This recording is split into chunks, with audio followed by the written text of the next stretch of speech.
আজকে তোমাদের সঙ্গে শেয়ার করব আমার গেম আইডিটা কিভাবে হ্যাক হয়ে যায়। তার আগে ছোট্ট একটা ইন্ট্রো দিয়ে আজকের ভিডিওটা শুরু করা যাক।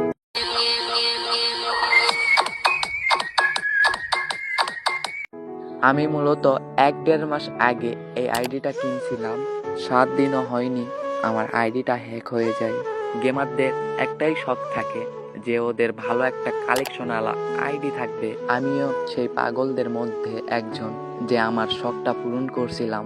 আসলে আমার কপালটাই খারাপ, আমার শখের প্রত্যেকটা জিনিসের সঙ্গেই এই রকমটাই হয়ে থাকে। এটা আবার নতুন করে না, তাও তোমাদের মাঝে গল্পটা শেয়ার করতে আসলাম। বাট আইডিটা নিয়ে আসার জন্য অনেক চেষ্টা করছি, কিন্তু আমি ব্যর্থ। আমি পারলাম না আইডিটা নিতে। যদি ভাগ্যক্রমে কখনো আসে তোমাদের মাঝে শেয়ার করব ইনশাল্লাহ।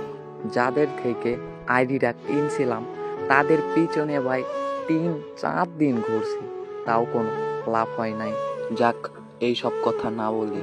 তোমাদের অনেকেরই মনে প্রশ্ন থাকতে পারে, ভাই আইডিটা কিভাবে হ্যাক হইল? আইডিটা মূলত ছিল জিমেইল, পাসওয়ার্ড, সিকিউরিটি সব কিছুই চেঞ্জ করছিলাম, বাট শুধু বাইন্ড নামে একটা নতুন অপশন আসে, সেইটার পাসওয়ার্ড নেওয়া হয় নাই।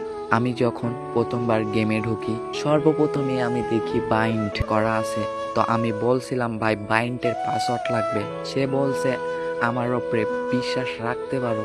তো বড় ভাই যেহেতু কথাটা বলছে সেই জন্য চলে আসছি বাসা দিকে। হঠাৎ একদিন দেখা হয়, মাত্র স্কুল থেকে বার হয়েছি বাড়ি দিকে যাওয়ার উদ্দেশ্যে। তো থামাইয়া বলতেছে, ভাই বাইন্ডের পাসওয়ার্ড নিবা না তুমি? আমি বললাম হ্যাঁ ভাইয়া লাগবে তো। বলল রাত্রের দিকে নক দিও মেসেঞ্জারে, আমি তোমাকে পাসওয়ার্ড দিয়ে দেব। প্রতিদিন রাত্রে আমি নক দেই, ভাই পাসওয়ার্ড দেন পাসওয়ার্ড দেন। বলে আজকে নাই কালকে, কালকে এইটা ওইটা বলে কাইটা দেয়। তো যাই হোক, আর কিছু বলবো না। ভিডিওটা এতটুকুই।